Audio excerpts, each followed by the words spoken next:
So, welcome everyone to the March edition of Yoga Samvad, Dialogues on Yoga. This is part of the Peace and Sustainability through Yoga initiative organized by Ritambara that we started in association with the International Yoga Day in 2020. And as many of you who might be attending this dialogue series for the past few months know, we've been inviting eminent scholars and experts from diverse fields to engage in insightful dialogues on yoga and interact with those who are having an interest to have a deeper understanding of the different dimensions of yoga. And the broad model that we are following in this dialogue series is the unique framework of Saptaswara designed by Sri Raghu Anant Narayanan and Srimati Shashikala Anant, co-founders of Ritambara Ashram. I will now invite Raghu to give an introduction to the theme of this particular Yoga Samvad, which is like all other Yoga Samvads based on the Saptaswara framework. So over to you, Raghu. Thank you. Okay. Let me start with this idea of peace and sustainability and yoga. One of the foremost questions I think that all of us are facing today has to do with sustainability. Yeah. In the 70s, when I just, about finishing college, there was this very famous study that had come out called the Club of Rome report. And many of the predictions it made about peak oil and the resources of the world getting burnt out and so on are all around the corner.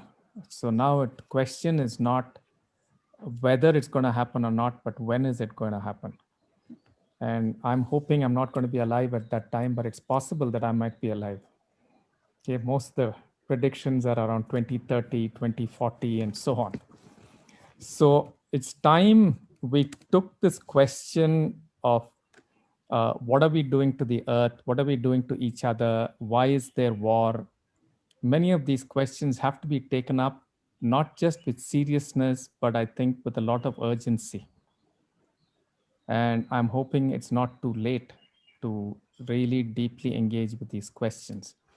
And in my understanding, the Yoga Sutras, Mahabharata, and many of the Indic traditions provides a very simple and very elegant way in which one can engage with many of these questions. So the Saptaswara itself has come out of a challenge of this kind, where the question was, can we look at the Indian understanding of life and so on in a simple way, because people think it's very complicated, whereas it has a very simple underlying ground and many layers that have been built upon it. So it's a very beautiful tapestry, but the fundamental motive is very, very simple. So I sat down and thought about it for a while, and there are 7 key words that we came up with, which captures the essence of Indic thought, and you'll find these words in all forms of Indic thought. So these 7 words that we're working on is, one is Maitri, which any of you who've been through Vipassana and so on would have heard the word metta over and over again. Metta is the Pali of Maitri. Yeah, the second key word is karma, and karma not in terms of the very distorted theory of karma, but as action, and what does my action mean and what does it imply. And both of these have to be anchored in dharma. And dharma, again, to us is a very simple question. The question is what I'm doing enlivening me, enlivening you, and enlivening the context simultaneously? And I think if we ask this question in so many different endeavors that we are doing, both peace and sustainability will be quite easy as an outcome. And then we explored the word jnana, which is simply, do I understand deeply? Do I know deeply? Do I have a scientific mind to inquire into things and get to the truth of things that I use, skills that I work with, and so on? That's the fourth word, jnana. And then there's a very important word, and Shabnam's presence here this week, this time, and we had Padma ji, Dr. Padma, talking about dance and all that is a very important aspect of Indian thought, which is called Ramyam, where the question is there delight and is there beauty in what we're doing? And beauty as a form of inquiry is a very important part of spiritual inquiry for us. So Ramyam is the other word. And then yoga, where we are using the word yoga in this context a little bit of a focused way, where we are saying, can I as an individual bring an integration to all my energies?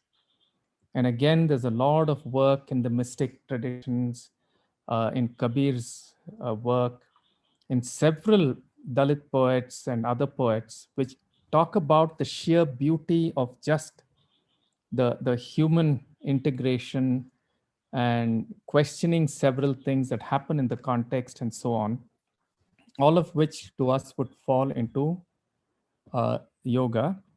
And abhyasa, which is not just for you to sit in one corner and do these things, but to come to the marketplace and to practice them, because that is where you can influence change. By sitting in some corner and doing something called a sadhana, nothing is going to happen.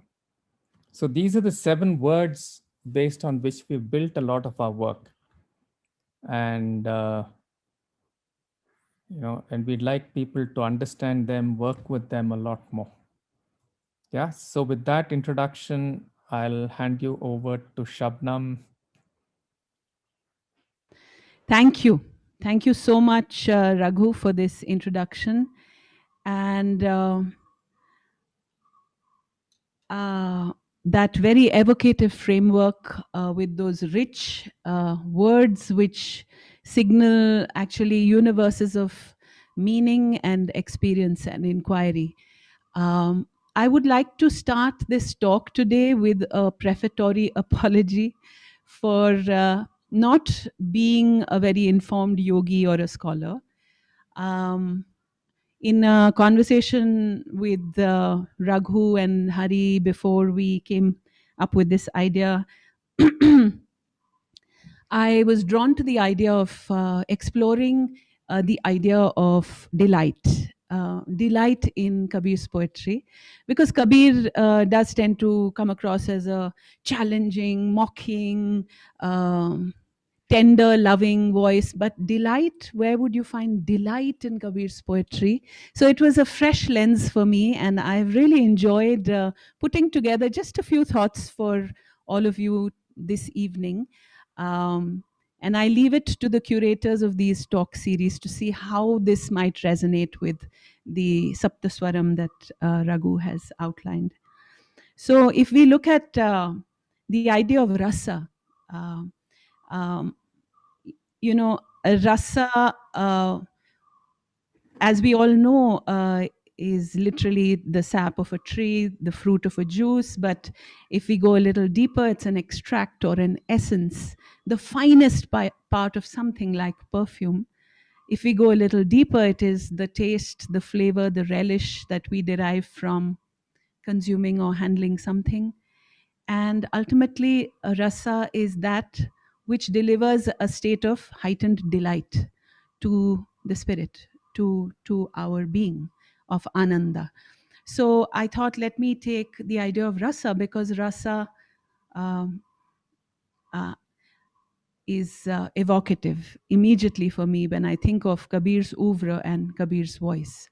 So I'm going to try and do 2 things here today. One is, we could inquire into Kabir's own voice, Kabir's own poems and songs, and ask, where does Kabir signal rasa, signal delight? And the other thing I'd like to do today is to ask the question, where do receivers of these poems and songs of the Kabir tradition, taste rasa. Because my immersion in the last 2 decades has been primarily in the oral folk satsang traditions of rural India and Malwa, Rajasthan, Kutch, and it is in immersing in these spaces that I have a few reflections and thoughts that I would like to share with you about the uh, reception and participation in in Kabir's poetry that I have witnessed and that I have tasted myself. Um, so those would be the two lenses in which we inquire into Rasa and Kabir, both in his poems and in their reception.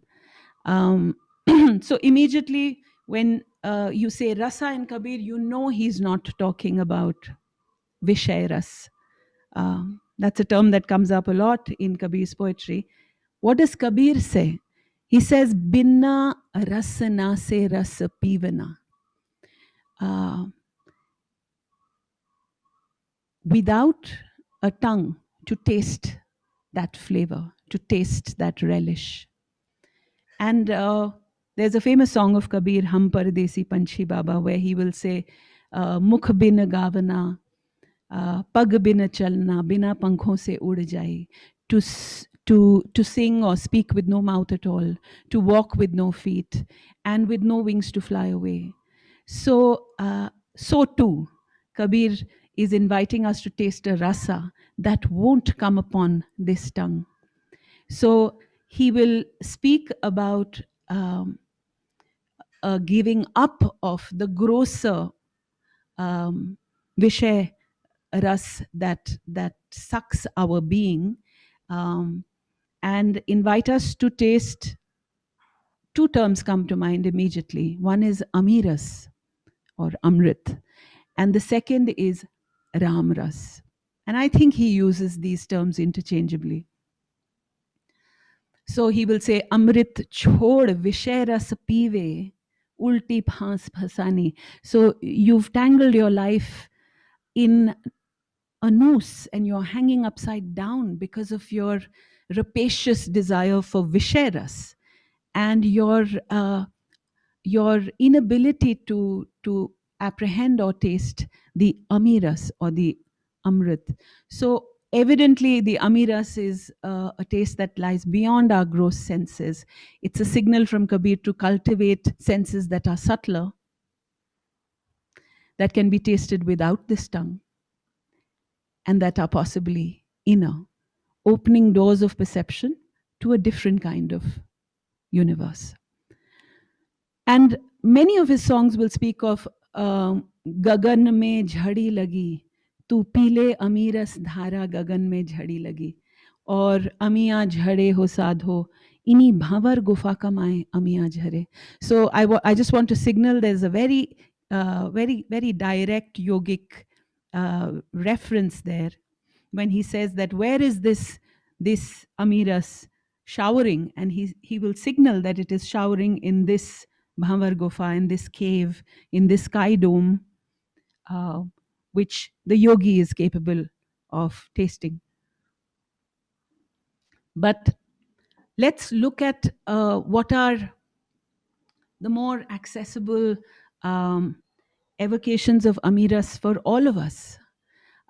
Whether we are yogis and have reversed the flow of downward flowing energies and made our kundalini rise, and whether we have tasted that tapakna or not, how can we, you and me, as fledgling practitioners of yoga and as people who are struggling on this path of spiritual awareness, how can we relate to these ideas? And immediately one idea about amiras is that it's an extract, it's an essence that bubbled up from the ocean through the churning of the ocean. We all know this famous myth. And this churning is a very, very interesting image. And I feel it is particularly evocative for Kabir because I find in his poetry many evocations of circular movements. And it's very interesting. What are all these circular movements that Kabir will speak about? And in all these circular movements, there's something to be discovered, tasted, reached, attained in the center, not on the margins of this circular movement. So I'm going to speak about what came to me immediately when I thought of the churning of the ocean for the bubbling up of this ambrosia, this elixir, this amrit, this amiras. I thought also of the potter's wheel. I also thought of the grinding stone, because both these things feature in Kabir's poetry, and I'll share some poems with you.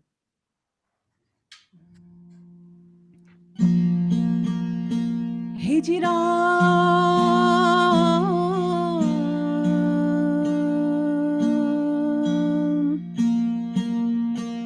Kabir hari ras यूं पिया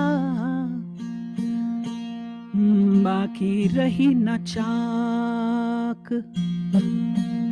पाखा कलश कुम्हार का बहुरी न चढ़े छाक हे जिरे बहुरी न चढ़े चाक कबीर हरी रस यूं पिया बाकी रही न छाक पाका कलश कुम्हार का बहुरी न चढ़े चाक. I'm heady with the taste of hari, says Kabir. All wines have lost appeal. The potter's urn, once fully baked, won't climb back on his wheel. So this wheel of the potter is being evoked as something, an evocation of some kind of cycles of existence, of coming and going, which when you have ripened in your understanding, you do not want to return to that. Then you're just sliced off from the center of that potter's wheel by the potter as a fully shaped, beautiful urn.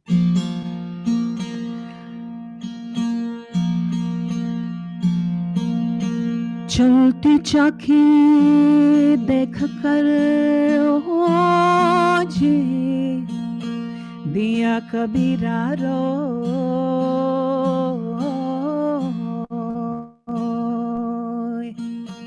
इन दो पाटन के बीच में साबुत बचा न कोई. You must have heard this. The grinding stone turns and whirls. Kabir watches and weeps. Caught between two slabs, no one was left whole. चाकी चाकी सब कहे जिरे एरे रे रे खीली कहे न कोई. जो खीली से लाग रहा हाँ वाको बाल न बांका हो. Grinding slabs are all they see. No one notices the center pin. A few grains draw close to it and escape unbroken. So I wanted to signal this idea of churning, of grinding, of some kind of a distillation of an essence that happens. Evidently, the ocean can be the Bhavasagar, the ocean of becoming. When our soul and our jeeves, our bodies, our lives, ourselves have churned long enough in the travails and tribulations of being in this Bhavsagar, this ocean of becoming, there is some essence, some refinement of our spirit that occurs, which is signaled by amiras. So many songs of Kabir will speak about आस पास खारा समुद्र है बीच में amiras bheri. You know, on all sides there is the salty taste of samsara, and what's churning in the center is the sweet taste of amiras. And I think Kabir will signal this refined sensibility in many, many beautiful metaphors. He will speak about um, sugar cane turning to shakkar, turning to sugar, and eventually that refined mishri, jhini khand, he will call it. He will speak of it as the churning of the milk, from which will arise butter, from which will arise ghee. And very often he will say, um, the world is settling for buttermilk, but Sant, the spirit of Kabir or the sensibility of a Sant is one who tastes the butter or the ghee. So, in this sense, I feel in Kabir, Rasa is a taste that you derive from the crushing, the breaking, the grinding, the pain, the sorrow of samsara. Because none, if you notice, none of these distillates that he is speaking about are possible without some kind of pain, some kind of crushing, some kind of dissolution, um, some kind of breakdown. He will speak about that redness that is latent in the heart of the henna leaf. But how is it going to be achieved or manifest? How will you see that lali, that redness in that henna leaf? Only by the crushing of that henna leaf, by its grinding and pasting, only through that. Another image I think he and many other saint poets evoke is that of the moti, or the jewel, the which is to be found in the bowels of the earth, and it takes shape under intense pressure and heat. The diamond isn't easily created. It is intense pressure and heat that leads to its clarified consciousness, where the light passes through. And this is equally an image for the clarified nature of milk or butter, because the light goes through. It's not opaque anymore. And that purification or clarification of our spirit is possible only through this manthan. There is no shortcutting this pain. So I'd like to sing a song for you from which I have learned from a wonderful folk singer, Mahesha Ramji from Jaisalmer, Rajasthan, which speaks of this idea of an essence, an extract. ऐसा ऐसा हीरला घटमा कहिए, जौहरी बिना हीरा कौन Parkhe. There are such jewels in this body self, but without the gaze of a jeweler, who will find them? ऐसा ऐसा घृत दूध माँ कहिए, झुगिए बिना माखन कैसे निकले. There is so much ghee in this milk consciousness, but without churning it, how will the butter emerge? ऐसा ऐसी ऐसी आग लकड़ी माँ कहिए, घसिए बिना आग कैसे निकले. Again, the idea of chafing. Ghasna is like a kind of a chafing of the wood to make that fire in its belly manifest. ऐसा ऐसा किवाड़ हिवड़े पे Jadia. Such locks put upon your heart. Guru bina tala kaun khole. Without the guru, who is going to open these locks? Kahat Kabira suno bhai sado, thane Ram mile. Once you find this Ram, who can touch you?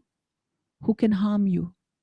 Which Ram? The main refrain of the song says, Tharo Ram hirday mai, bahar kahin bhatke. This Ram is to be found in your heart, nowhere else. So why wander outside? So this turning inwards, from outward seeking senses to something that churns within us and makes this Amiras, this taste of Amiras or Ramras possible.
क्यों भटके, थारो राम हृदय में बाहिर क्यों भटके।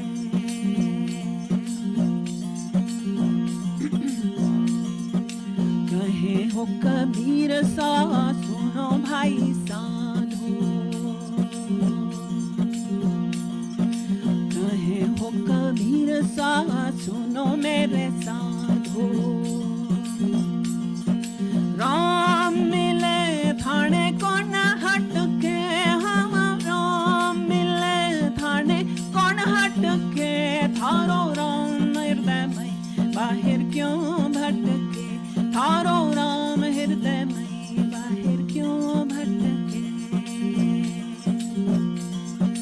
क्यों भटके बाहिर क्यों भटके, हाँ क्यों भटके बाहिर क्यों भटके, थारो राम हृदय में बाहिर क्यों भटके, थारो राम हृदय में बाहिर क्यों भटके, थारो राम हृदय में बाहिर क्यों भटके।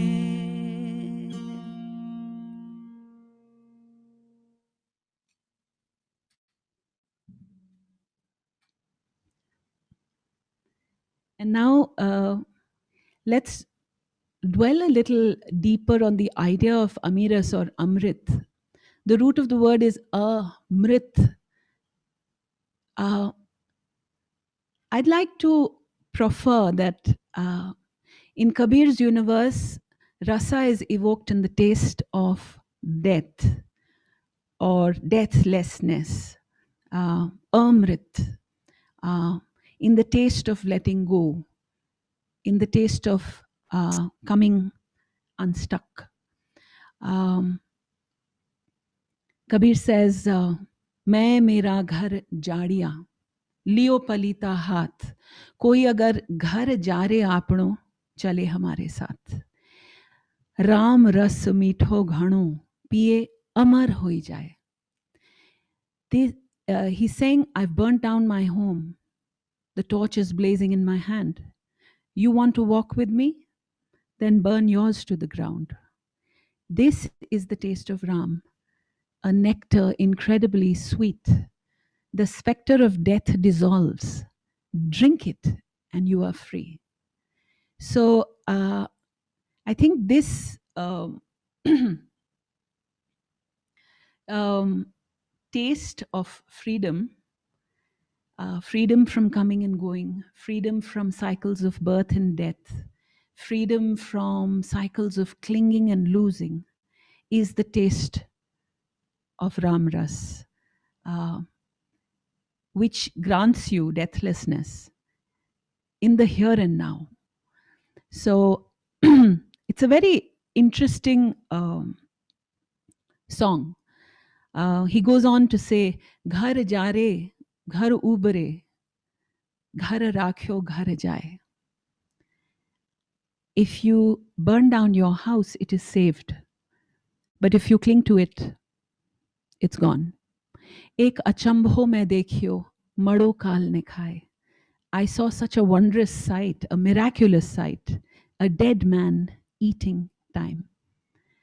Aage re aage dav jale piche hariya hoye. Ahead the fire is raging, and in its wake the grass is springing green.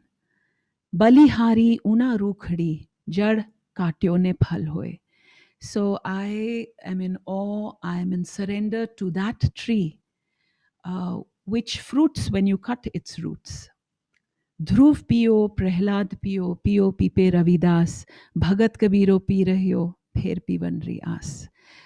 All of them drank this rasa, this Ram rasa.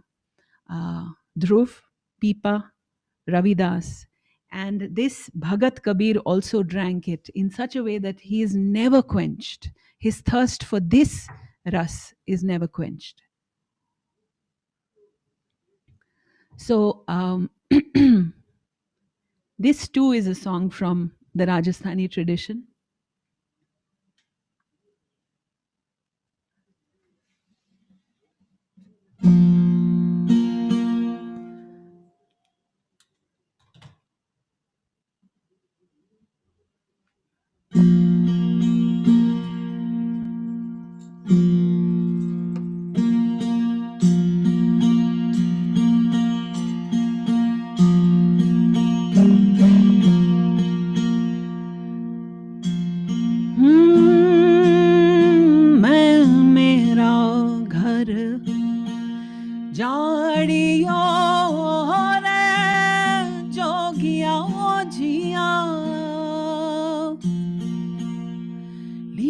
पलीता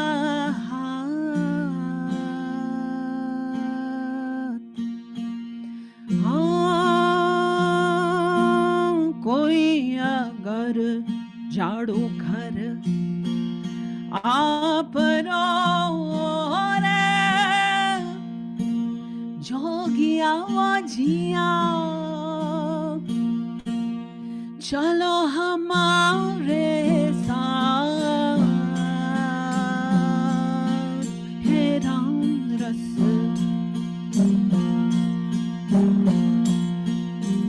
मीठो घनो रे जोगिया जिया दिया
अमर होई जा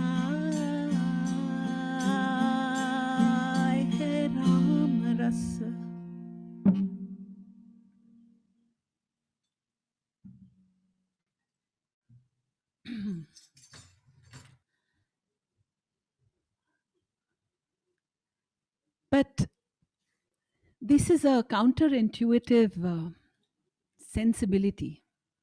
It runs against the grain of our ordinary instincts, doesn't it? To cut the roots of a tree to make it fruit. Who would say that?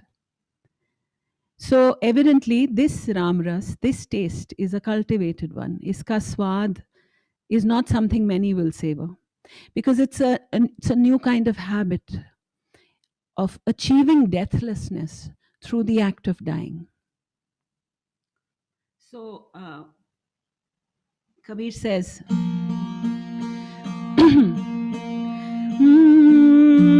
Je kato to lehlahai, sincho to kumlaye, is gunmanti bel ka, kachhu gun kaha na jaye. Fell it to make it flourish, water it to make it wilt. This creeper is quite amazing. What can be said of it?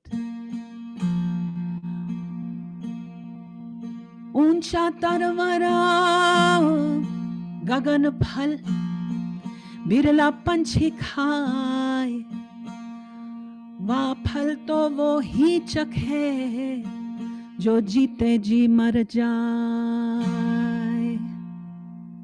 The tree is high and its fruit is the sky, is emptiness. But a rare bird will get this prize. Only that one will savor this fruit who can die when still alive. So I think this is the taste that Kabir is inviting us to develop to cultivate a taste for, this rasa. Because there is a delight in confronting death, in confronting impermanence. It may sound odd, but I think it's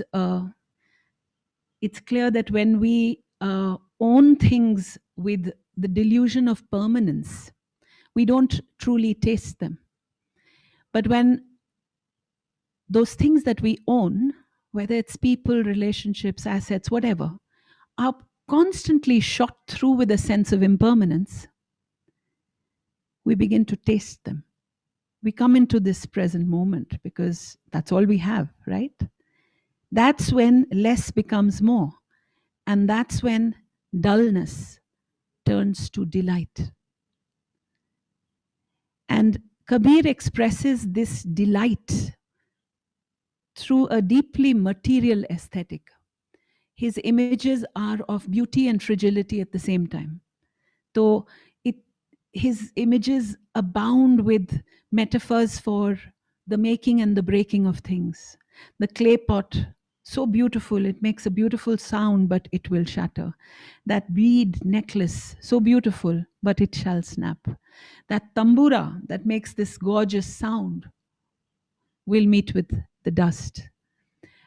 He will speak of this body as a kachi kali kachnar ki, a tender bud, a blossom of the kachnar tree.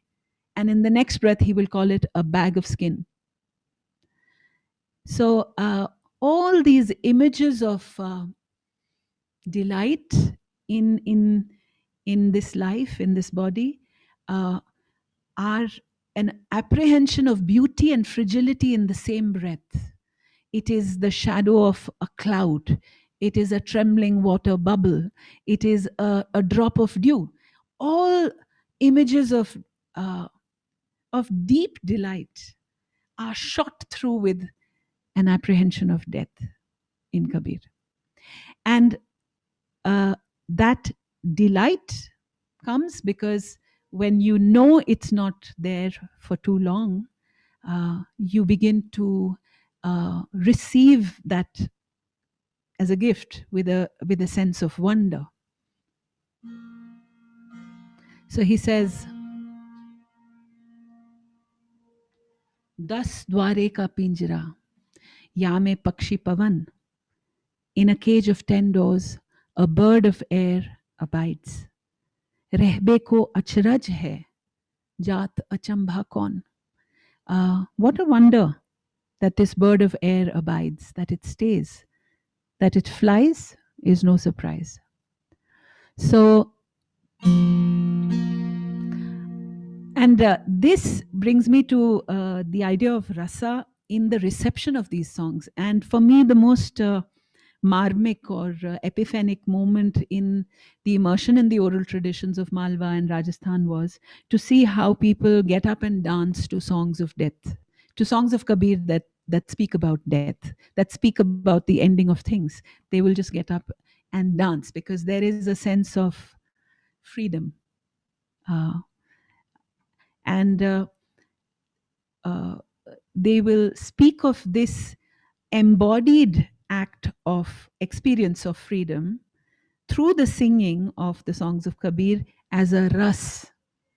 I remember one singer from Malwa, Ram Prasad Ataria, said, "Is ras mein hum bheej gaye hain."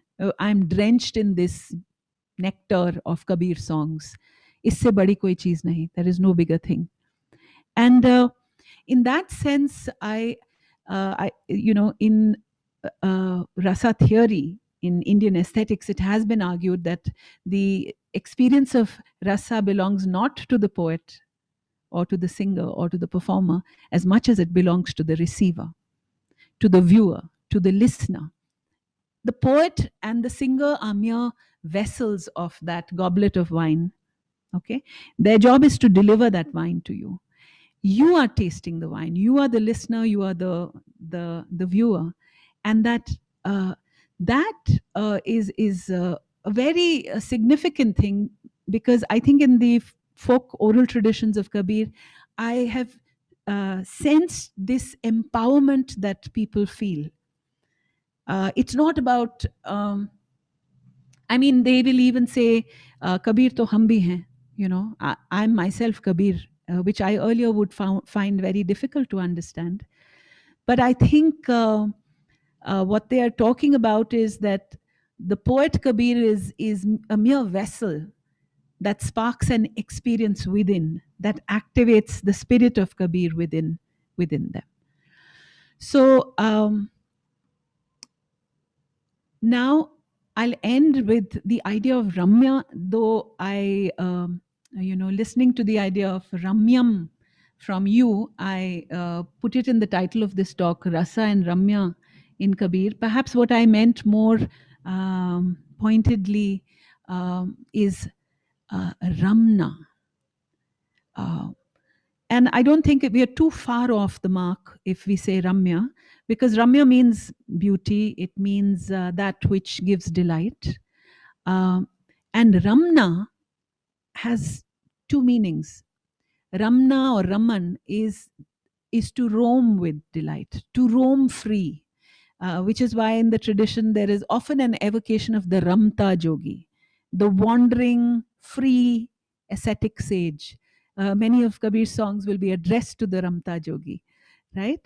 So, I think the idea of Ramna in Kabir is very related to the idea of delight, and he will speak of Maharo Pirbhu Rameche Niradharo. My God roams and plays with no Niradhar, with no structures, no dependencies, free.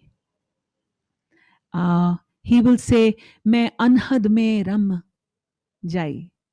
I have become absorbed. I roam now in that anhad, in that limitless. So, in the idea of Ramna, there is a sense of roaming free with a sense of delight. There is equally a sense of krida or play, vilas, bliss, a bliss induced by play. And I think this is deeply significant. Why does play give a sense of delight? Because we are not attached, right? Because we say it's only a game. That's why when we play games, we become childlike. We develop the ability to have a sense of humor. It's a relief from that oh so burdenful self-important way of being that our adulthood signifies, or human beings signify, we become childlike. And the idea of khel is pervasive in Kabir. So Ramna also means play, and he will also use the word khel. Okay, and this is a beautiful doha which says, एक डाल दो पंछी बैठा, एक गुरु एक चेला, चेला रहया सो रस चुन खाया, गुरु निरंतर खेला. So एक डाल दो पंछी बैठा. On one branch, this image is also found in the Upanishads. On one branch are sitting two birds. One is a guru, one is the chela. The chela is partaking of the rasa of this world, tasting the fruits of this world, participating. And the guru is forever at play, nirantar, in a sense of play. Now, we do know that both these birds are aspects of ourselves, right? And splitting ourselves into two birds immediately signals the attitude of non-attachment, the attitude of detachment. So that part of us which is totally in the game is only one part of us. There is the other witnessing part of us, right? So this taste, this delight, this aesthetic delight of death in Kabir is a kind of letting go, disidentifying, disengaging. Because when you disengage, you begin to smile, you begin to recognize the play, the leela, right? Play is also like drama, right? You are in it, you are that character, but then truly speaking, you aren't, right? That hona or na hona ke beech mein hai that sense of theater, that sense of play, that sense of delight. So I'm going to end now with a couple of poems.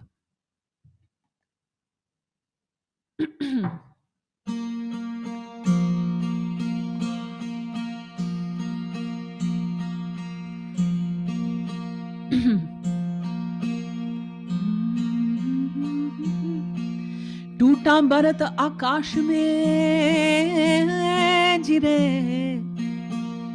रे रे रे कौन सकत है झेल, साधु सती और संत का हाँ, आनी ऊपर खेल. This too is about a play. Kabir says, Tuta Bharat Akash mein. Bharat is a rope, a tightrope, snaps in the sky. What a beautiful poetic image for the utterly unpredictable impermanence which defines all of life, right? Tuta Bharat Akash mein. We live in the times of COVID. Who knows? Just round the corner. Tuta Bharat Akash mein. A tightrope snaps in the sky. Kaun sakat hai jhel? Who can withstand this? How will you be saved? Sadhu, sati और सूर का आनी ऊपर खेल. All these guys are truth seekers. The warrior, the truth seeker, the sadhu. Only truth seekers play this game, poised on the point of a blade. Ani upar khel. So, that is why delight, that is why Ramyam, that is why Rasa.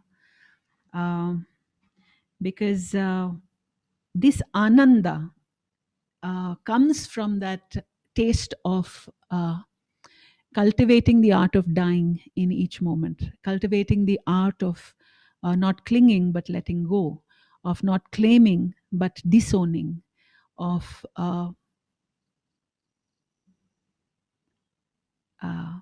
yeah. dying when still alive. So Kabir says, Karta Anand Khel Lai, Omkar Te Srishti Upai. आनंद धरती आनंद आकाशा आनंद चंद सूर परकासा आनंद आदि अंत मध तारा आनंद अंधकूप उजियारा आनंद सागर समुद्र तरंगा आनंद सरस्वती जमुना गंगा करता एक और सब खेल मरत जन्म बिरह मेल खेल जल थल सकल जहाना खेल जानू जमी आसमाना खेल का ये सकल पसारा खेल माही रहे संसारा कहें कबीर सब खेलन माही खेलन हार को चीन्हे नाही. I just did a very quick translation before this session of this incredible poem. That creator spread out a game of delight. With one sound, the universe arose. Earth delight, sky delight. Moon, sun, all radiance delight. Origin, middle, and end delight. In delight arose all the stars. Delight the darkness, delight the light. Delight the ocean, its surging waves. Delight creation, its waterways. The doer is one. All the rest is a play. This pain of dying, this coming to life, a play. All our leavings and partings, a play. All our returnings and meetings. The people of this world are so lost in this play. They don't see the grandmaster who spread out the game. So if we have time, I'd like to have a conversation. I could end with one more song. I leave that to you. I'd love to keep listening, yeah, to the music. One more song. We are getting on chat also. Yeah. Continue the song. One more song. Okay. So I wanted to share this song, which I've learned from Kutch, Gujarat. And the reason this song was because it very interestingly, I think, touches upon all the ideas that we have spoken about today. The idea of going beyond the ordinary compulsions of our senses. That's where we started, Vishaya Ras. It includes the idea of impermanence. It evokes the image of colors fading in all corners. And it ends with a sense of wonder and delight, evoked through beautifully the image of a light rain and lightning and a sense of the sacred stretching in all four directions. So this song says, Chal chal pancha sumediye, pachvis ne vash kare. Come, let's meet with the five. The five senses, evidently. Win them over, the 25. Hold it close, the name, as the colors in all corners dissipate. I found true wisdom, my friend. Now I'm rocking to the sound, says Kabir. Come, chal chal. See, the whole song has this beautiful invitation. Bar bar wo kehte hain, chal chal. You know, it's like, come on, let's go. Come, let's climb to the orbit of the sky, the Gagan Mandal. My dusky beloved dwells there. Two energy channels are pulsing, Ida, Pingala, and the Sushamna dances between them. Come, let's soar to the clear lake of the mind, where a swan splashes and plays. A soft light fills the dawn as she pecks pearls, alert, aware. A gentle rain has begun to fall. Lightning flashes in the clouds, says Kabir. The sacred stretches wherever I look. Chal chal pancha sumediye.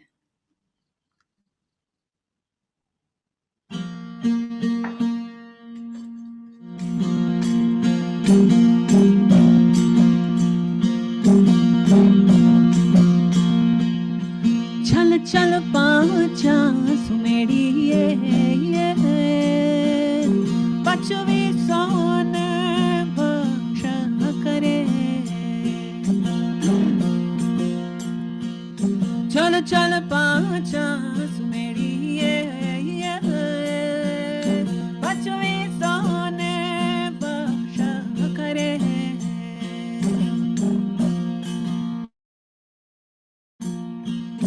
हुआ नाम सुरैनारिए खूणे खूणे रंग ढले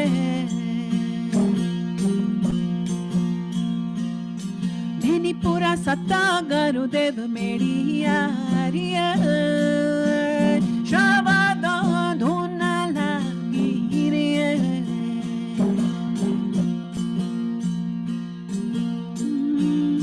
चल चल गगन मंडल मारिए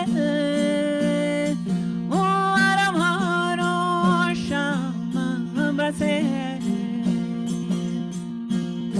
चल चल गगन मंडल मारिया ओ आरमारो श्याम बसे ओ आयंगला पिंगला रिया सोका मनारा सरमे बेनीपुरा सत्ता गुरुदेव मेड़िया रिया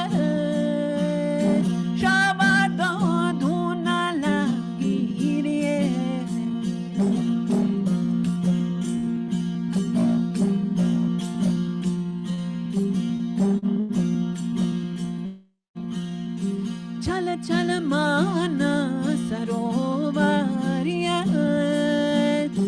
ओ आराम सो खेल करे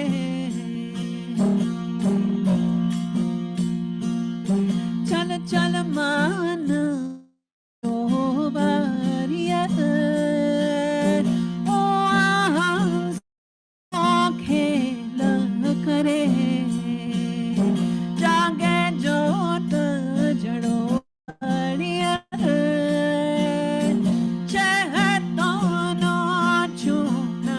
चुगे बेनीपुरा सत्ता गुरुदेव मेड़िया शाबादो धुन लगी रे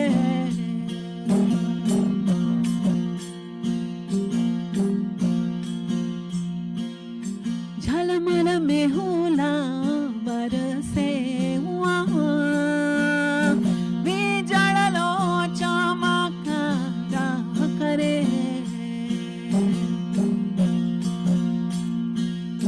झलमल में होला बरसे हुआ बिजड़लो चमकदा करे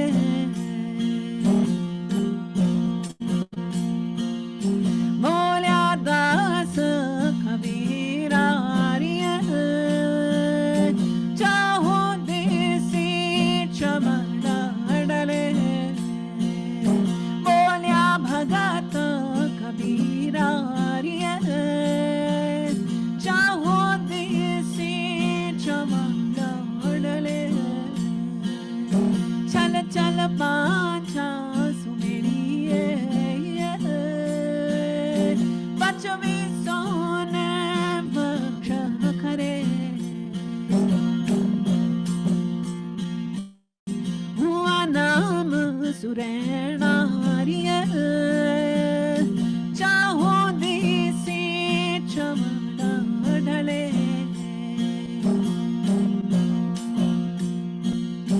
बेनीपुरा सत्ता गुरुदेव मेड़िया शाबाद धुन लगी रे भजन धुन लगी रे शाबाद धुन लगी रे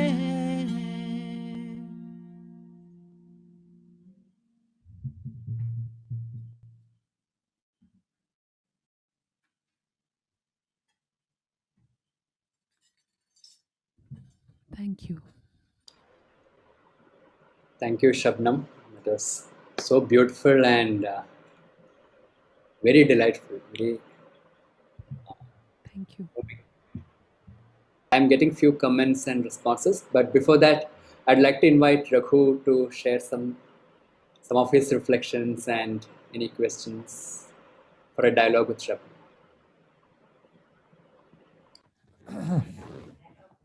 What I'd like to do more than anything else is to be quiet for a little while and really soak it in. Yeah. But I'll just quickly say a few things and then,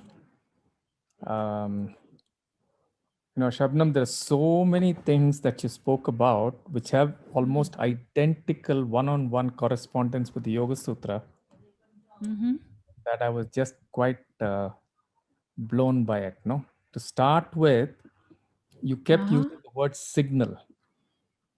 Yeah.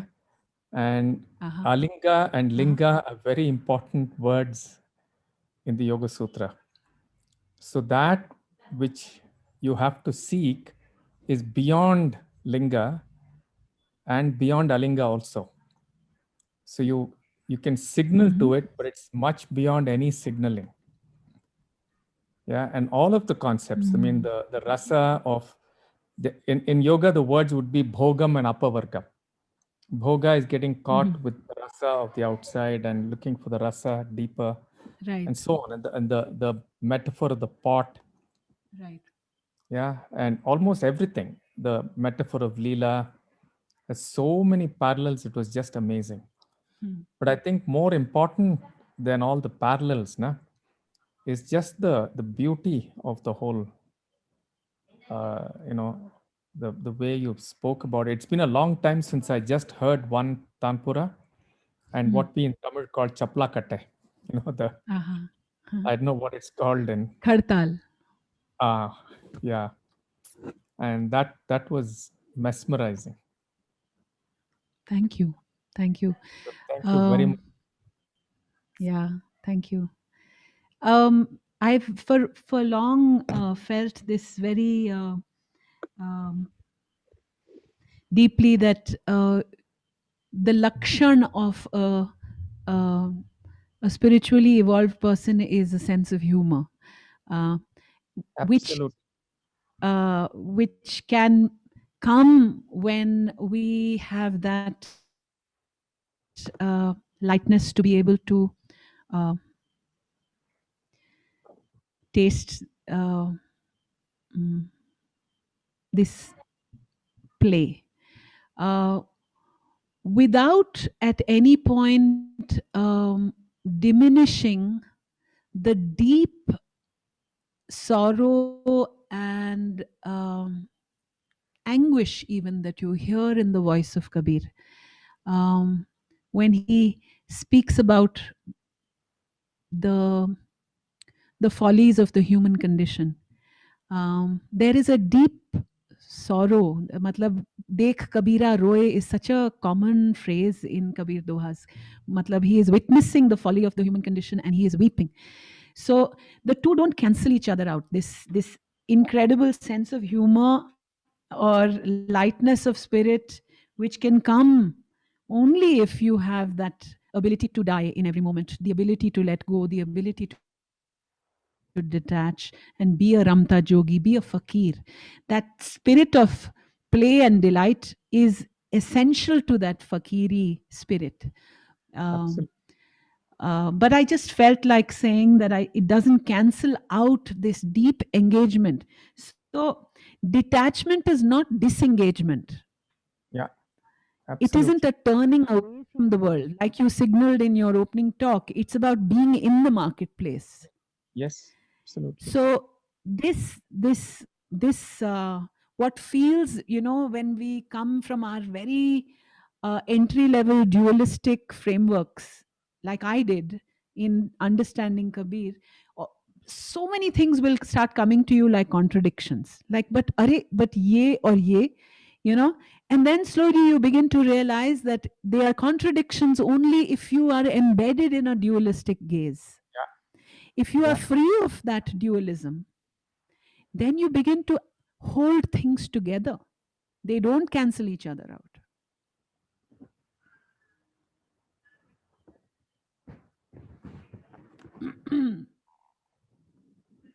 Yeah, so I'll just leave it to the group question and answers. No worries. Thank you, Raghu. Yeah, thank you very much, Shabnam. It was just fabulous. Thank you.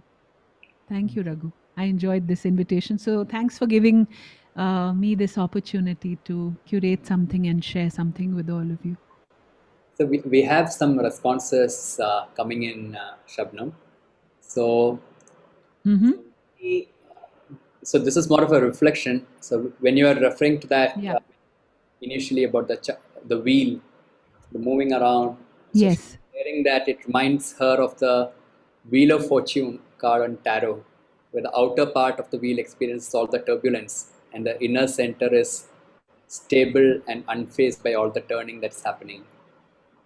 Right. So true. It's also the image of the whirling dervish, right? Where the outer margins of the circumference of the whirling are in motion, and there is a stillness in the center. So thank you for that connection. It's absolutely true.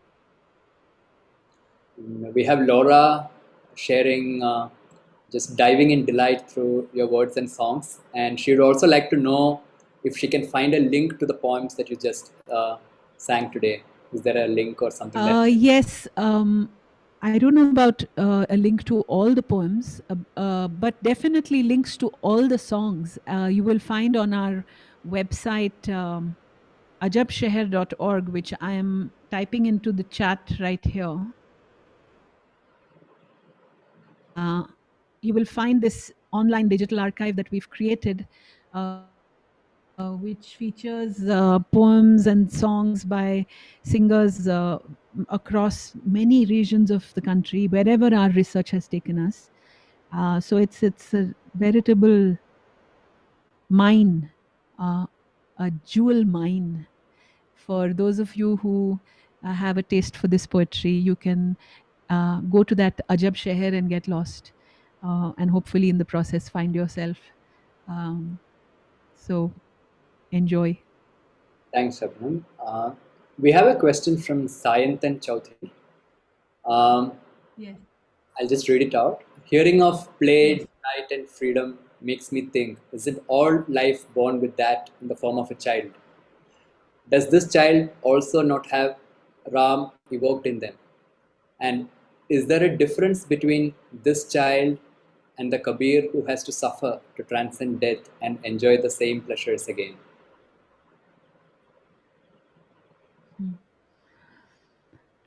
Thank you for that question. I'm not totally sure what the question is, but I get a sense of the drift. Um, um, as somebody I deeply respect, Jyoti Sahi. He's a thinker and a painter based in Bangalore and very deeply connected with Kabir. Ek baar wo ghar aaye the, he had come home for a satsang and he said, the spirit of a mystic is uh, returning to the child, rediscovering the child within. Because children have that, I guess,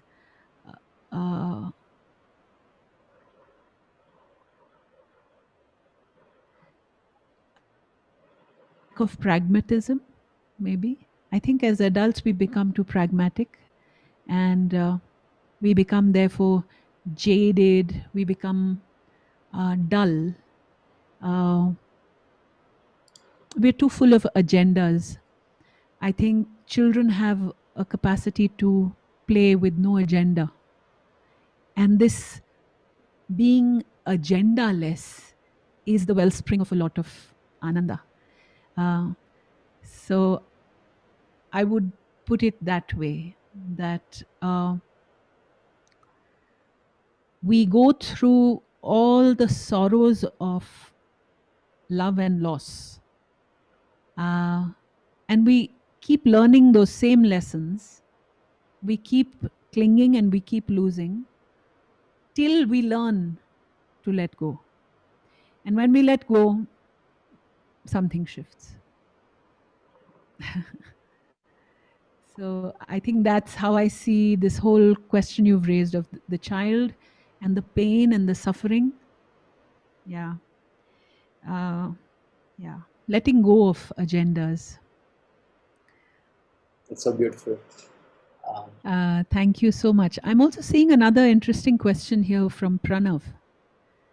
Thank you. One very silly question. When we say we need to dissolve duality, will we lose our capacity to discriminate between good and bad?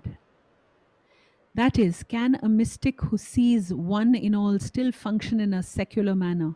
If yes, isn't it contradictory? I realize there's no direct answer to this question, but perhaps we could dwell on it a bit. You have asked a very, very important question. It's not a silly question at all. And I struggle to be able to find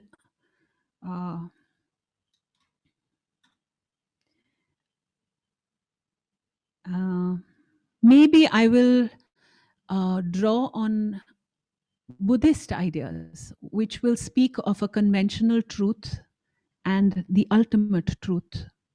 I'm not sure if this is the right answer. I'm exploring with you. There are struggles to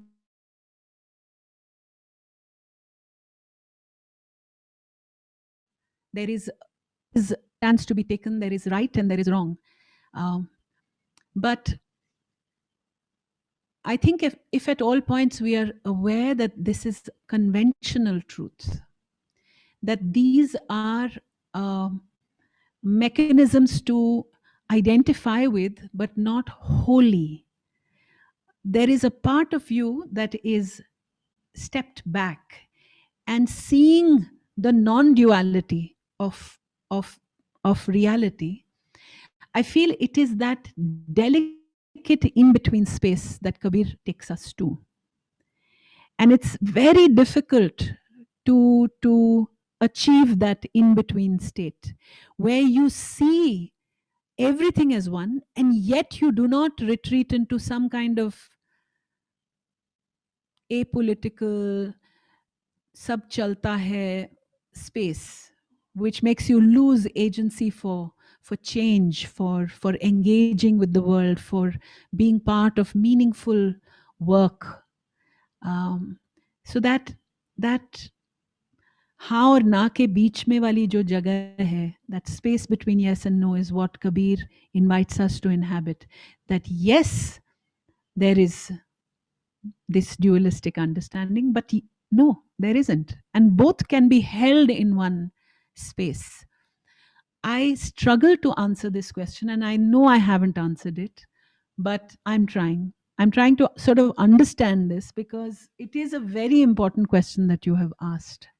And I think इसमें बहुत मर्म की बात है.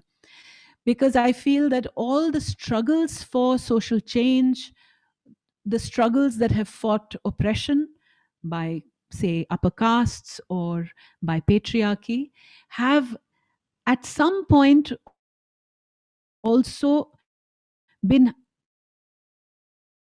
very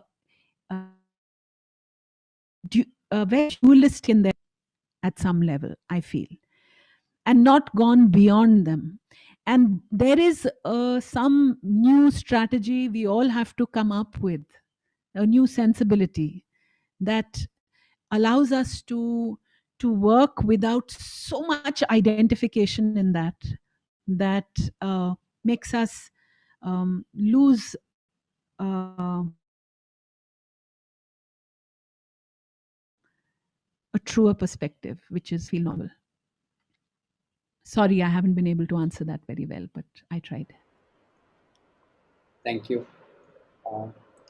I do have a question, Shabnam, and this is with Yes, Hari. the upcoming book, which is very interestingly titled "Burn Down Your House." I think it has some reference to the song that you mentioned. So, would you Yes, very much. more about life because it's titled "Life Lessons from Kabir"? So this is part of a series being brought out by LF called Life Lessons From, and the series is focusing on different um great people from this part of our world. So I think life lessons from Vivekananda, uh, mm, Chishti, um, I think Lal Ded. They have many different thinkers. So they approached me to do something on Kabir. And so Life Lessons from Kabir is part of this title of the series. Burn Down Your House, I thought was sufficiently cheeky and challenging uh, as a title because, uh, we have many homilies that inhabit the spiritual world. Look within, it is all within, or um, we are all one. What does it mean? And I really delight in Kabir's rhetoric and way of putting things, because he will slice through all those homilies and challenge you in a way that really can be irksome. You either have to listen to him, or he doesn't let you float away into this feel good sort of, it's all one and it's all within. No, it takes more gumption to reach there. So he will say, burn down your house, or he will say, cut off your head, or he will say, uh, yeah, things like that. So Thank you. So Rachana is asking, can I find the poem that you narrated on Ananda on Ajesh? The Ajab Sheher. No, it's thank you for Yoga Samvada, because I plucked it out from some recent research I did for this book, Burn Down Your House. But I could myself delight in it fully because I was dwelling on it for this talk. So it is not on Ajab Sheher. I have never heard it sung. It is something I read in Pandit Hazari Prasad Dwivedi's Kabir. It's a wonderful book on Kabir in Hindi for those of you are interested. And that's where I got it from. And I hope it will be in the book that I come up with by hopefully the end of this year. Yeah. and Laura says, thanks for pointing to the space between unity and duality, and to invite us to look deeply into that space. Yeah. This is something I speak about in the book as well, which is that um, mm, Kabir is not inviting us to transcend this world, this body, this name, this language, this nation, this religion, all the sagun markers of form in which we are located, starting with our body. Our body itself is a form, right? But Kabir is a Nirgun poet, and he will keep, making us take this journey from the body to beyond, right? Or from Sagun to Nirgun. So far, so good. And I would think, this is something that even the wider Hindu Indic tradition would speak of. But I feel what makes Kabir distinct is that he keeps bringing us back to the body. I think it's a bit of a misnomer to overly stress that Kabir is only a Nirgun poet, that that's where it all lies. No, he will, in poem after poem, bring you back to the Deha, to the Sharira. Yah is ghat antar bag bagiche. There is no other place but this located particular form, which is your name, your caste, well, not caste, but all these forms in which you are embedded. They are not to be shed. And I somewhere feel this, somewhere here, there is a hint of an answer to that very important question someone asked about duality. It is not about uh, getting rid of duality in one transcendental soup where we are all one, undifferentiated. Not at all. I think it's this movement that Kabir does between one and two that is important. In one place, he says, एक कहूं तो है नहीं, दो कहूं तो gari. If I say one, it isn't true. If I say two, it's like slander. It isn't, it's wrong.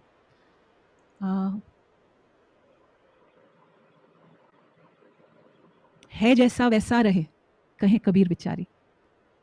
The way it is, so it is. Vaisa rahe. So you could even translate that as the way it is, let it be. Meaning, don't define. You don't have to call it one or two. You don't have to call it dual or non dual, even. And Kabir is saying this very thoughtfully. Kahe Kabir Vichari. So I think it is here. It is not a denial of our locatedness, our being located in dual frameworks. If we are women, we have to struggle against structures of patriarchy. If we are Dalits, we have to wage those battles that need to be fought. But we have to also be able to leap out of the skin of being Dalit or being woman to taste something else. But not at the expense of losing your identity as Dalit or woman. So it is and it isn't, is my argument. I think that is true to Kabir. Thank you so much, Shabnam. Very, very beautifully answered, and we can those of us from the yoga space can also very much relate to many of these ideas from a Yoga Sutra perspective, and so quite beautiful. Thank you. Any more questions? Anybody has anything to share?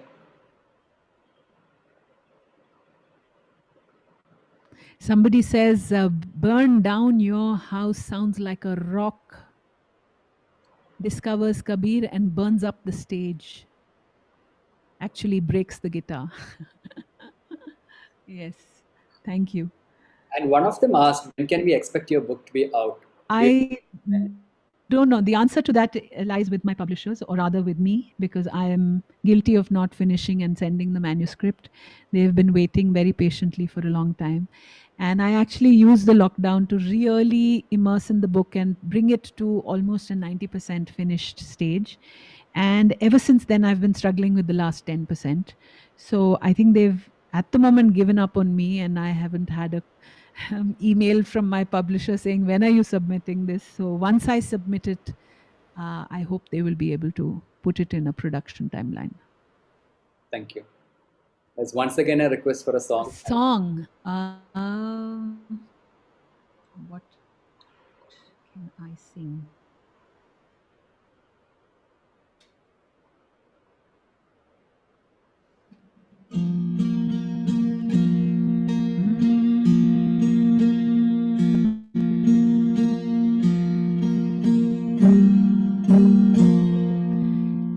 I'll sing a song that I love from Malwa. It's called Ekla Mat Chhod Jo Banjara Re. Don't leave me alone, O wandering traveler.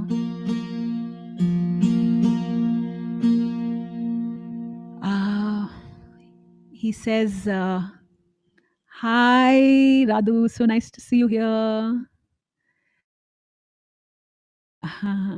Nice to see a face, my God, and not just tiles of names. So thank you for opening your video. It makes such a difference. And thank you, Vinti, for opening your video. And thank you, Laura, for opening your video. So I'll sing Ekla Mat Chhod Jo Banjara Re. In this, Kabir says, you know, Pardes ka hai mamla khota pyara re. You know, this business of foreign lands is tricky. Lots of falsity and delusions there. This constant seeking in outer lands. अपना साहिब जी ने bungalow बनायो ऊपर रखिया झरोखा झांक्या करो प्यारा रे. So it's a very gentle wandering gypsy to come home and say, is a beautiful bungalow with a balcony overhead, and you can glimpse the beauty within. अपना साहिब जी ने बाग लगायो फूला भरी है छाबड़ी पोया करो प्यारा रे. So he says, there is a wondrous garden abloom right here. Why don't you string a garland of flowers here, oh wandering gypsy? Then he says, apna sahib ji ne kuo khanayo. A very deep well was dug right here. गहरा भरिया नीर नहाया करो प्यारा रे. Very deep water within. This is where you can take a cleansing, cooling bath. कहे कबीर धर्मदास से, सत अमरापुर पाविया सौदा करो प्यारा रे. So strike that soda, that bargain, Banjara, which brings you to the city of truth. Sat Amrapur, Amrapur, the city of timelessness. Amrapur is eternal, and it's kind of orthogonal to the idea of linear time. It's a place that is beyond past and future, beyond notions of impermanent or everlasting. It's a place where, you just enter, you pass through that veil of linear time and enter into the now. That's how I understand Amarpur.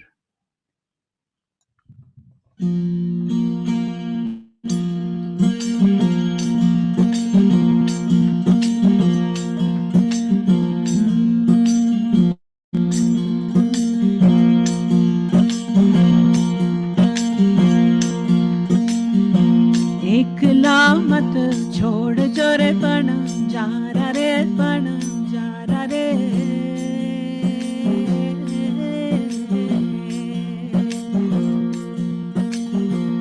एकला मत छोड़ जोरे पण Zara रे पण Zara रे.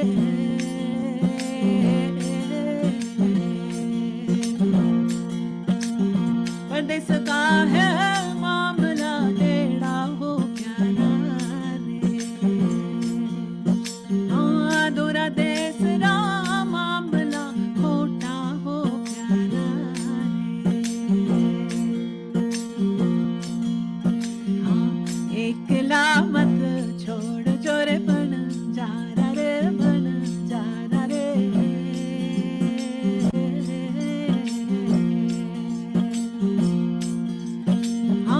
परदेस का है मामला टेढ़ा हो प्यारा रे.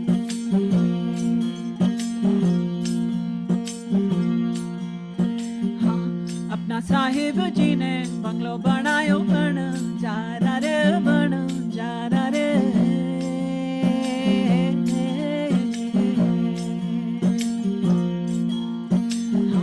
अपना साहिब जी ने बंगलो बनायो बन जारा रे बन जारा रे.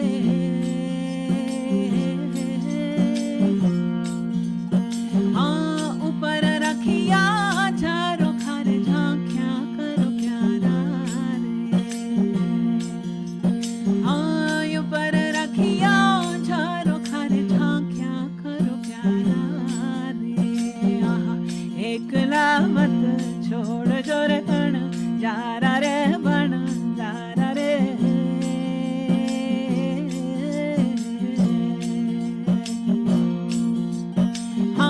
परदेस का है मामला टेढ़ा हो प्यारा रे. अपना साहिब जी ने बाग लगायो बन जारा रे बन जारा रे.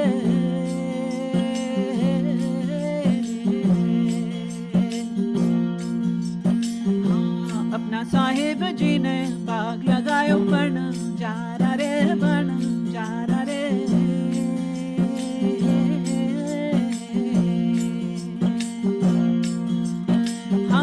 फूला भरी है छाबड़ी बोया करो प्यारा रे. फूला भरी है टोकनी टांकिया करो प्यारा रे. एकला मत छोड़ जोरे बन जारा रे बन जारा रे.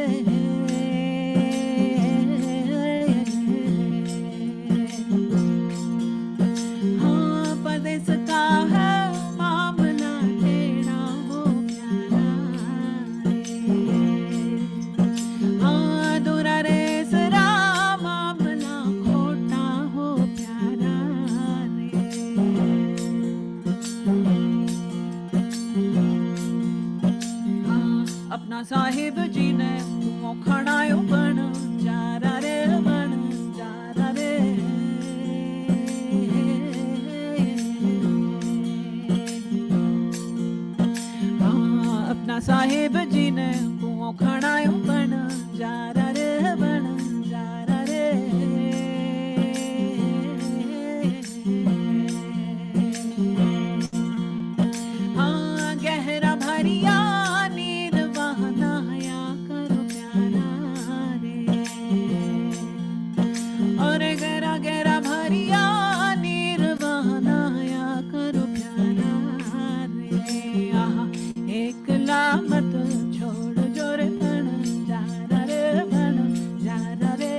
Thank you so much, Shabnam, for joining us today.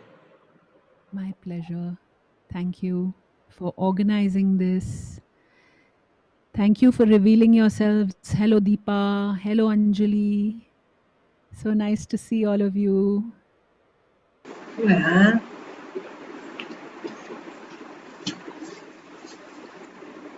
Chaya, hello. I see Chaya as well. Thank you so much. Thank Shabnam ma'am, you. I'm truly in love with you. Oh my God, you are just so good. Okay. Thank you. So, since Anu has joined, I should also convey special thanks for introducing Shabnam to us, connecting us for this particular Yoga Samvad. So, thank you, Anu, and glad you could join Yes. also. So, Oh, it's completely a pleasure.